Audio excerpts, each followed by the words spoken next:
और शुरुआत बड़ी खबर से करेंगे। मरकजी वज़ीर दाखिला अमित शाह ने लोकसभा में कहा है कि हम हुर्रियत, जमाते इस्लामी या पाकिस्तान से बात नहीं करेंगे, हम सिर्फ कश्मीर के नौजवानों से बात करेंगे। सुनिए।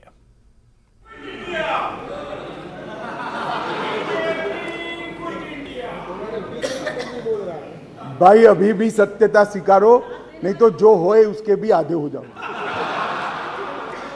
इस देश की आंतरिक सलामती की दृष्टि से 3 बड़े हॉटस्पॉट माने जाते थे। एक कश्मीर, एक वामपंथी उग्रवाद का क्षेत्र और तीसरा नॉर्थ ईस्ट।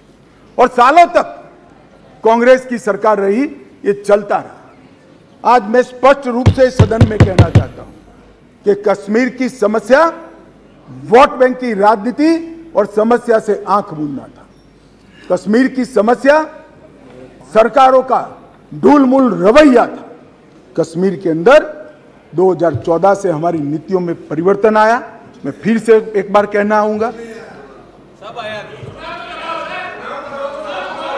मान्यवर, मैं फिर से एक बार कहना चाहता हूं, 14 से 19 तक राजनाथ सिंह जी ने और उसके बाद मैं गृह मंत्री बना हूं, मोदी जी के नेतृत्व में सातत्यपूर्ण तरीके से कश्मीर को आतंकवाद से मुक्त करने के लिए हमने काम किया। 40,000 लोग मारे गए कश्मीर में, मान्यवर।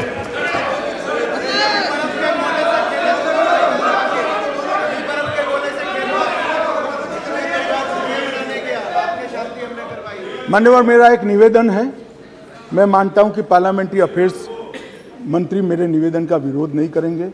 अधीर जी को टाइम नहीं दिया है कांग्रेस पार्टी ने, हमारे टाइम में से आधा घंटा दे दो तो बीच में ना बोलेंगे, ये बीच में खड़े हो जाते हैं। हमारे टाइम में से आधा घंटा दे दीजिए साहब, वो बोलने दीजिए उनको। ये बीच में इसलिए खड़े होते हैं, इनकी पार्टी ने उनको टाइम ही नहीं दिया इसे। मान्यवर,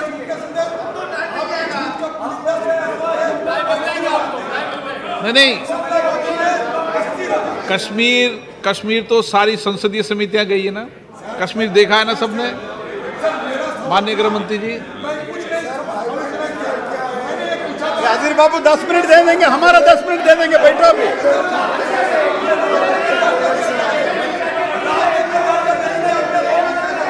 चलिए बेटे, आप क्यों खड़े हो, बैठिए। हाँ मान्यवर, कश्मीर के अंदर परिवर्तन लाने वाला युगांतकारी निर्णय इस देश के सम्माननीय प्रधानमंत्री नरेंद्र मोदी ने किया।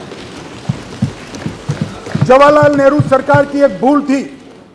धारा 370 5 अगस्त 2019 और 6 अगस्त को इस महान सदन ने धारा 370 को समाप्त किया। इसके साथ ही कश्मीर के अंदर से 2 झंडे चले गए, 2 संविधान खत्म हो गए और संपूर्ण रूप से कश्मीर का भारत के साथ जुड़ाव करने का काम इस देश के प्रधानमंत्री नरेंद्र मोदी। मान्यवर, इन्होंने, मैं अभी भी एक इनके ही प्रेरित एनजीओ की एक मीटिंग अभी हुई, रिपोर्ट मैंने देखी।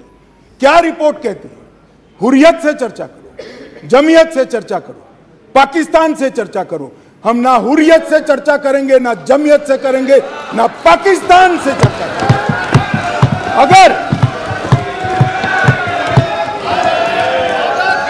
मान्यवर, अगर हम चर्चा करेंगे तो घाटी के युवाओं से चर्चा करेंगे, वो हमारे अपने हैं, हम उनके साथ चर्चा करेंगे। मान्यवर, हुर्रियत पर हमने पाबंदी कर दी, जमायते इस्लामी पर कश्मीर में पाबंदी कर दी, आतंकवादियों के समर्थन को चुन चुन कर नौकरियों से हटाया। अब किसी भी आतंकवादी की मृत्यु का जनाजा नहीं निकलता है, क्योंकि जो जहां मारा जाता है वही दफन किया जाता है।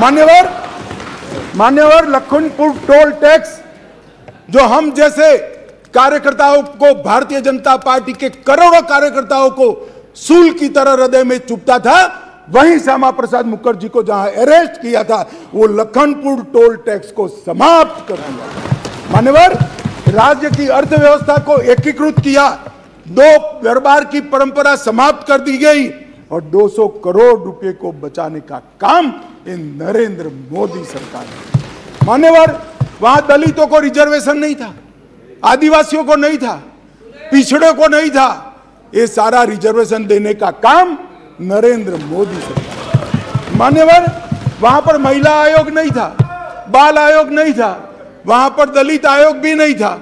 ये सारे आयोग बनाने का काम भारतीय जनता पार्टी की नरेंद्र मोदी सरकार। वहां सफाई कर्मचारी मान्यवर 7-7 पीढ़ी से मुगलों को जमाने से रहते थे, मगर उनको डोमिसाइल सर्टिफिकेट नहीं मिलता था। पाकिस्तान से शरण में आए हुए, पाक अधिकृत कश्मीर से आए हुए हिंदू, उनको डोमिसाइल, पश्चिम पाकिस्तान से आए हुए लोग डोमिसाइल नहीं मिलता था। ये सबको डोमिसाइल देने का काम इस देश के प्रधानमंत्री नरेंद्र मोदी। चलिए आगे बढ़ेंगे। पुंछ में शिक्षा विभाग और जिला प्रशासन की तरफ से मेरी माटी मेरा देश विषय पर रैली का आयोजन किया गया, जिसमें नगर के सभी स्कूलों के छात्र छात्राओं, शिक्षकों और एनसीसी कैडेट्स ने भाग लिया। इस रैली को जिला विकास उपायुक्त यासीन मोहम्मद चौधरी और मुख्य शिक्षा अधिकारी बिशंबर दास ने झंडी दिखाकर रवाना किया। इसमें हमारे 20 के करीब स्कूलों ने हिस्सा लिया। हर एक स्कूल ने एक अपनी पर्टिकुलर थीम पे अपनी झांकी तैयार करी थी और डीसी सर ने वहाँ से फ्लैग ऑफ की। यहाँ स्टेडियम तक हम पहुँचे। तकरीबन 2-2.5 घंटे का ये हमारा ये सफ़र था। तो कहीं हम लोकल हीरो दिखाने जा रहे हैं, किसी ने राजगुरु सुखदेव भगत सिंह को दिखाया, किसी ने महात्मा गांधी और उनके साथ वाले जो हमारे फ्रीडम स्ट्रगल में जिन लोगों ने हिस्सा लिया वो दर्शाए गए। इसके साथ साथ हमारा जो फोक, जैसे आप देख रहे हैं, ये एक डॉग का कंसेप्ट जो है बफलियाज हाई सेकेंडरी ने बनाया हुआ था। इस तरह से फिट इंडिया के तहत भी हमने एक झांकी रखी थी और उसके साथ साथ ये clean India green India Bharat स्वच्छ मिशन, उसके तहत एक झांकी उसकी भी थी। मेरा देश प्रोग्राम के तहत आज स्कूल एजुकेशन डिपार्टमेंट पुंछ ने एक टैबलो रैली का इंतजाम किया। ये झांकियाँ निकाली गई जिसमें 20 स्कूलों ने पार्टिसिपेट किया, जिसमें से तहसील मेंढर का एक स्कूल, मंडी का एक स्कूल और तहसील सुरनकोट के 2 स्कूल और 16 स्कूल हवेली के थे। मकसद यही था कि एजुकेशन डिपार्टमेंट को लेकर जो इनिशिएटिव्स हैं भारत सरकार के, उनको आम लोगों तक उनकी जानकारी पहुंचाई जाए और वो लोग जिन्होंने इस देश की आज़ादी के लिए, देश की तरक्की के लिए, देश की उन्नति के लिए कोई काम किया है, उनको उजागर किया जाए। ये मेरी मिट्टी मेरा देश के टैगलाइन से जो कैंपेन चलाया गया है, उसके तहत आज स्कूल एजुकेशन डिपार्टमेंट पुंछ ने ये रैली ऑर्गेनाइज की है, जिसमें हर एक हाई सेकेंडरी और हाई स्कूल अलग अलग जो जोन्स हैं हमारे डिस्ट्रिक्ट। मेरी माटी मेरा देश मुहिम के तौर पर जिला इंतजामिया बानीपुरा ने महकमे तालीम के साथ मिलकर आज तलबा की एक तिरंगा रैली निकाली, जिसको चीफ एजुकेशन ऑफिसर मोहम्मद अमीन और डीएसपी हेडक्वार्टर शफात नजार और दीगर स्कूलों के सरबराहों ने झंडी दिखाकर रवाना किया। इस मौके पर खिताब करते हुए ओहदेदारों ने कहा कि यह रैली जद्दोजहद आज़ादी के शहीद और मकामी हीरोज़ को खिराज अक़ीदत पेश करने के लिए मुनक़्क़िद की गई है। We thank our district administration Bandipora for this wonderful opportunity that we under the banner name of Meri Mati Mera Desh, we are here for a program rally that will start from Boys High Secondary Bagh to the and at the SK Stadium Bandipora. So at least 3,000 students from Bandipora have participated in this program, and the program will be led by the namely school Nadi Memorial Boys High Secondary School, Klusa Bandipora. It was organized by district administration under the banner of Meri Mati Mera Desh. जी हाँ, इसमें जो है at least 3000 बच्चे जो है participate कर रहे हैं फ्रॉम डिफरेंट स्कूल से, और इसमें जो है लीड कर रहा है NM boys high secondary school जो है इसमें लीड कर रहा है, उसी को जो है एज़ा मिला है इसका। सो इसका मेन मोटिव जो है वो ये है कि to make our nation successful and prospering, और इसका ये भी मोटिव है कि हर करगिल में कुछ दिन से सोशल मीडिया पर यह खबर जोर पर थी कि आजकल प्लास्टिक के चावल मिल रहे हैं। इस मामले के हवाले से आवाम में तशवीश पैदा हो गई थी, लेकिन आज फूड कॉरपोरेशन ऑफ इंडिया ने जानकारी देते हुए इसे एक अफवाह करार दिया।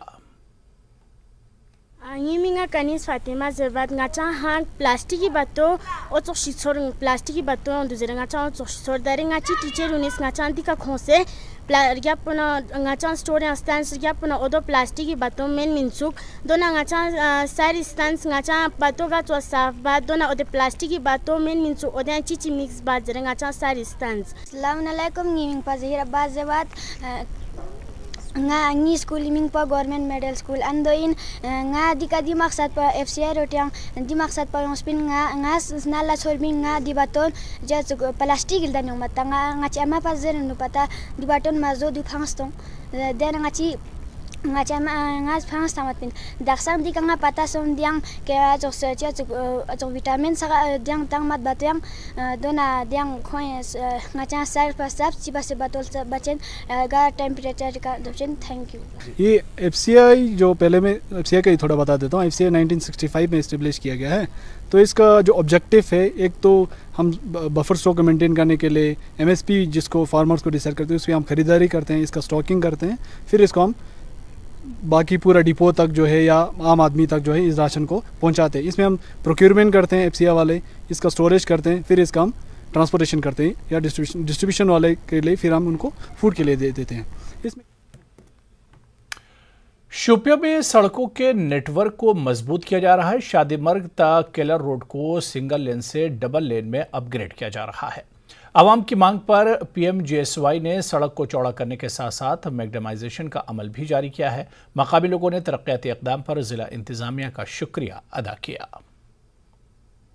शुक्र है गवर्नमेंट का, हम शुक्रगुजार करते हैं कि यहाँ से मुश्किलात होती हैं चलने में, तो आज अच्छा लगता है। ये रोड जो यहाँ से हैं, अच्छी रोड जो है मैगडम डाली है गवर्नमेंट ने, हम बहुत शुक्रगुजार है गवर्नमेंट के। तो कितनी परेशानी हो रही थी जब मैगडम नहीं था? बहुत परेशानी होती थी, धूल होती थी सड़क पे हर जगह, तो हम बहुत खुश हैं कि यहाँ से रोड आया जी। रोड की बरत भी हो गई है अच्छे से और हम गवर्नमेंट का शुक्र करते हैं। मुतमईन हैं आप इससे?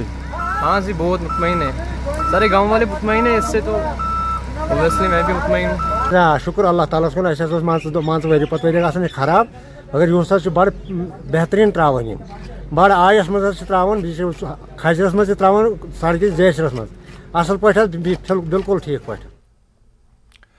बीजेपी को वादी कश्मीर में एक बड़ा धक्का लगने का इम्कान था, क्योंकि बहुत से लीडर जिनमें कुछ नुमाया चेहरे भी शामिल हैं वो पार्टी के बुनियादी रुकनीत से इस्तीफा देने पर गौर कर रहे थे। इस बात का खुलासा न्यूज़ 18 से बात करते हुए बीजेपी लीडर रविंदर रैना ने किया। रविंदर रैना ने कहा कि कुछ कारकुनों के जाने के बारे में शोर था, लेकिन बाद में मीटिंग के बाद मसले को हल कर लिया गया। भारतीय जनता पार्टी के जितने हमारे यहाँ कश्मीर में वर्कर्स हैं वो लगातार बहुत मेहनत कर रहे हैं। शहर हो, गांव हो, सेंट्रल कश्मीर हो, साउथ कश्मीर हो, नॉर्थ कश्मीर हो, हमारे पार्टी के वर्कर्स बहुत मेहनत कर रहे हैं। लगातार कश्मीर में बीजेपी को मजबूती दी जा रही है और लगातार जो आने वाले प्रोग्राम्स हैं उनके लिए हमारे वर्कर्स मीटिंग्स कर रहे हैं। कभी कभी वर्कर्स के दिल में कुछ खदशात होते हैं या कभी कभी कोई प्रॉब्लम्स उनको आती हैं, वो तमाम मसाइल भी उनके हम डिस्कस करते हैं। कभी तंजीमी मामले होते हैं, कभी कुछ निजी मामले होते हैं, पर्सनल इश्यूज होते हैं, और हमारी जिम्मेवारी है अपने वर्कर्स का ख्याल रखना, अपने वर्कर्स की बात सुनना, अपने वर्कर्स को दरपेश जो भी मुश्किलातें हैं, चाहे वो तंजीमी मुश्किलात हैं या उसकी कोई पर्सनल मुश्किलात है, वो दूर करना हमारा फर्ज है। मैं यहाँ आया हूँ, सबसे मिल रहा हूँ। एक बड़ा शोर उठा था कि कुछ 100 के करीब शायद बीजेपी के कुछ वर्कर्स, ऐसा शोर उठा था कि रिजाइन करने वाले हैं, लेकिन ऐसा कुछ नहीं है। मैंने सबसे बात की है, एक एक करके सबसे मिल रहा हूं, सबसे मुलाकात कर रहा हूं। ठीक है, कहीं कहीं कुछ अपने वर्कर्स में कहीं कुछ गिले शिकवे भी हैं, वो गिले शिकवे भी दूर करेंगे और मिलकर सब काम करेंगे। और आपने देखा भी होगा, सबने मीटिंग्स के बाद कहा कि भारतीय जनता पार्टी जिंदाबाद, और हम सब मिलकर पार्टी की। जम्मू में न्यूज़ 18 से बात करते हुए Jammu chamber of commerce and industry के सदर अरुण गुप्ता ने कहा कि स्मार्ट मीटरों की तनसीब के खिलाफ जम्मू के ताजिरों समेत आवाम में शदीद गुस्सा पाया जाता है। अरुण गुप्ता ने कहा कि उन्होंने अपना चार्टर ऑफ डिमांड हुकूमत को पेश कर दिया है। अगर हुकूमत ने अपना फैसला वापस नहीं लिया तो वो जम्मू बंद की कॉल देने पर मजबूर होंगे या आने वाले दिनों में बड़े पैमाने पर एहतजाज शुरू कर सकते हैं। स्मार्ट मीटर्स के खिलाफ जहां कुछ सियासी पार्टियां हैं वो सड़कों पे हैं, अब चैम्बर ऑफ कॉमर्स और ट्रेडर्स जो हैं जम्मू के वो भी काफ़ी खफा जो हैं इस स्मार्ट मीटर्स लगाने की जो फैसला है गवर्नमेंट का उससे दिखाई दे रहे हैं। हमारे साथ चैम्बर ऑफ कॉमर्स के प्रधान अरुण गुप्ता मौजूद हैं। सर, हालांकि गुस्सा बहुत ज़्यादा है ट्रेडर्स में और आप पे भी प्रेशर है, जैसा से आपने पहले भी कहा, अब क्या मोड़ आप लेने वाली है? क्या आप एजिटेशन शुरुआत करने वाले हैं? देखिए, हमने अपनी बात जो है वो गवर्नमेंट तक पहुंचाई है, प्रेस कॉन्फ्रेंस करके भी और प्रेस नोट भेज करके भी।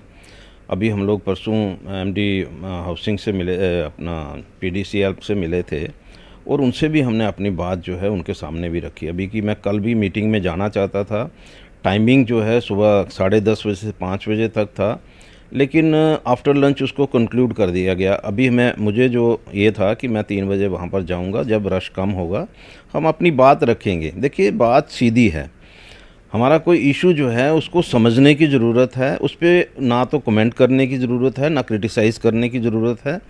डिपार्टमेंट के लोग जो हैं, जो इशू है हमारा उसके ऊपर विचार करें, उसको सोचें, उस पर अपनी रिप्लाई दें। देखिए, आज लोग जो हैं परेशान होकर के जिस तरह से सड़कों पे आ गए हैं, बहुत सारे लोग जो हैं फ़ोन कर रहे हैं कि कहाँ हमारा बिल जो है वो 1000 रुपये आता था, आज 6000 रुपये आ रहा है।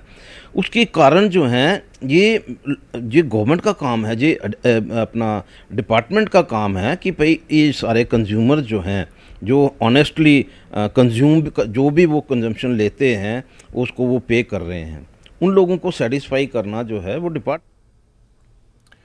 सेंट्रल रिजर्व पुलिस फोर्स की 61वीं बटालियन ने आज श्रीनगर हेडक्वार्टर में अपना 45वां योम तासीस मनाया। सीआरपीएफ के डीआईजी मैथ्यू एजान, अफसरान और जवानों ने इस जश्न में हिस्सा लिया। इस मौके पर पुरजोश जवानों ने मुख्तलिफ सकाफती और रक्स के प्रोग्राम भी पेश किए।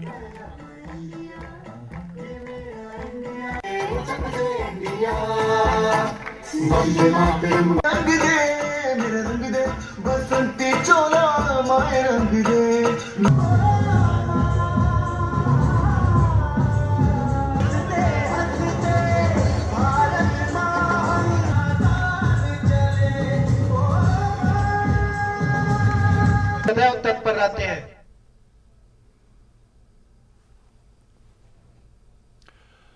कजाकिस्तान में जुलाई में हुए सबसे बड़े ट्रायथलॉन मुकाबले में जम्मू के 4 नौजवानों ने अच्छी कारकर्दगी का मुजाहरा किया। ट्रायथलॉन में 3 खेलों पर मुश्तमिल है, जिससे साइकिलिंग, स्विमिंग और रेसिंग। जम्मू के 4 नौजवान 60 मुल्कों के 1000 शुरका में शामिल थे, जिन्होंने अपना शानदार खेल पेश किया। ने किया कजाकिस्तान में 4 किलोमीटर स्विमिंग, 180 किलोमीटर साइकिलिंग और 42 किलोमीटर रनिंग। ये अपने आप में ही एक बड़े बड़े स्पोर्ट है। अगर आपका पैशन है, आपका जुनून है, तो आप ये स्पोर्ट को ढूंढ ही लेंगे। एंड एक्चुअली बहुत बड़ी कम्युनिटी बिल्ड हो रही है इंडिया में इसके लिए। और उसके अलावा क्या चीज़ है जो इसके बारे में हमें खींचती हुई जा रही है, वो ये है कि इसको करने का जुनून। देखो, एक्चुअली क्या है कि मैराथन भागने के लिए लोग करते हैं, या क्या है कि लॉन्ग एंड्योरेंस स्पोर्ट्स करते हैं, वो करने में अपना ही मज़ा है।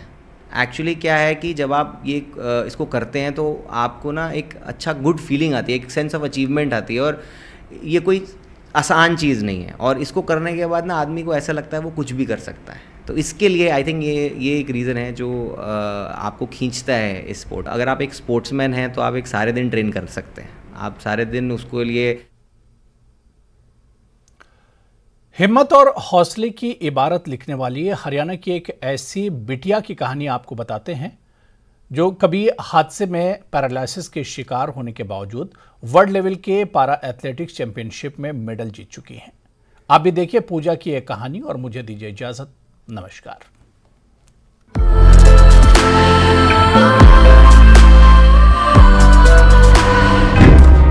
ये हरियाणा के रेवाड़ी की धैर्य और दृढ़ संकल्प की कहानी है।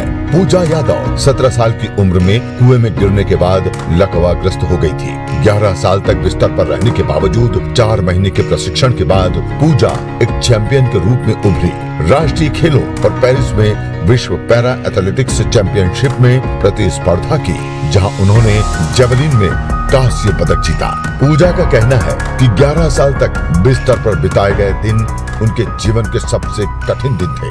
वो 2016 के रियो पैरालंपिक खेलों से प्रेरित थी, जहां भारत के 4 खिलाड़ियों ने पदक जीते थे। 2016 में पूजा की सर्जरी हुई और वो बिस्तर से व्हील चेयर पर आ गई। उनकी मुलाकात भीम अवार्डी कोच सतबीर से हुई, जिन्होंने उन्हें प्रशिक्षित करने का जिम्मा उठाया। चयनित होने के बाद 2017 में पूजा ने जयपुर में नेशनल पैरा चैंपियनशिप में शॉटपुट में कांस्य पदक जीता। अब उनका घर मेडलों से भरा हुआ है। सुबह 5 बजे उठती हूँ। वो सेशन के हिसाब से होता है, कभी 4 बजे भी उठना पड़ जाता है, कभी 5 बजे भी। ब्रेकफास्ट करके जाती हूँ घर पे। तो हम तो देसी आदमी हैं, तो घी दूध ऐसी चीज़ों में ज़्यादा विश्वास करते हैं। ट्रेनिंग में सुबह और शाम करके मतलब दिन में 6 घंटे हो जाती है।